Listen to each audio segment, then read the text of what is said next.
harapan saya semoga penyaluran dan penyaluran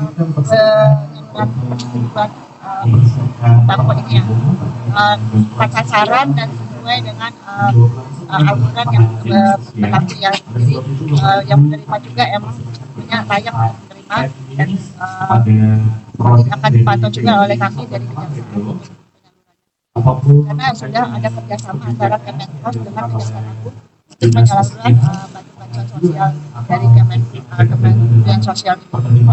Bila ditemukan pelanggaran penyelewengan seperti apa, Bu? Nanti? Ya mungkin kami akan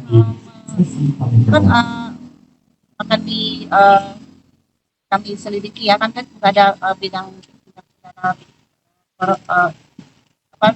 pidana khusus ya akan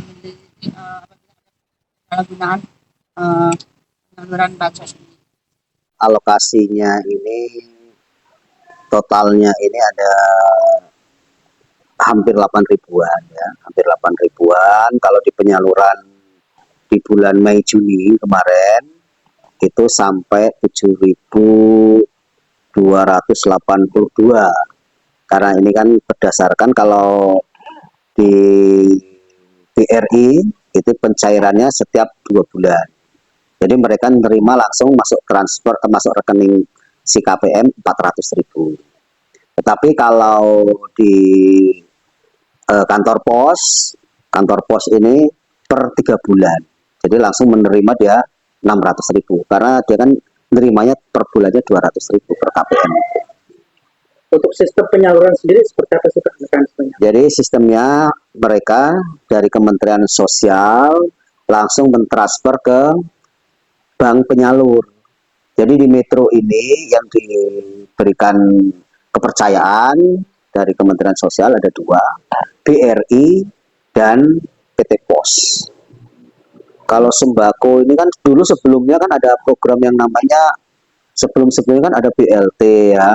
Terus ada e-warung. Nah ini dilanjutkan lagi dengan namanya sembako.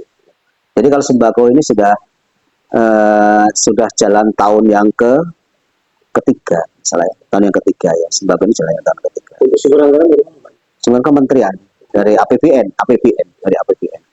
Kementerian Keuangan. Jadi Kementerian Keuangan kan langsung transfer ke bank penyalur itu, bukan Kementerian Sosial yang menyalur, dari kementerian. Kalau data itu harus mereka penerima ini adalah para kelompok penerima masyarakat itu harus betul-betul masuk di TKS, data terpadu kesejahteraan sosial.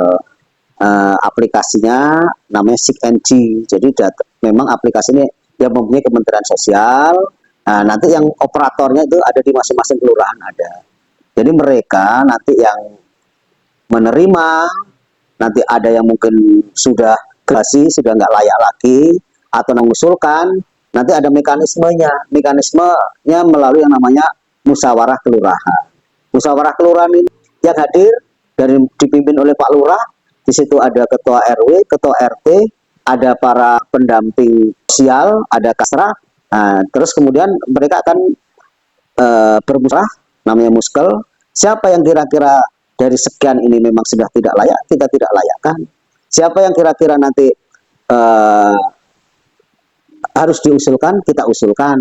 Nah itu nanti dalam muskel terus tertuang dalam berita acara yang ditandatangani oleh peserta muskel semuanya itu. Nggak ada. Jadi kalau 200.000 ya 200.000 terimanya, mereka nggak ada. Memang nggak ada sama sekali. Dan program pemerintah ini, program sembako ini sesuai dengan peruntukannya.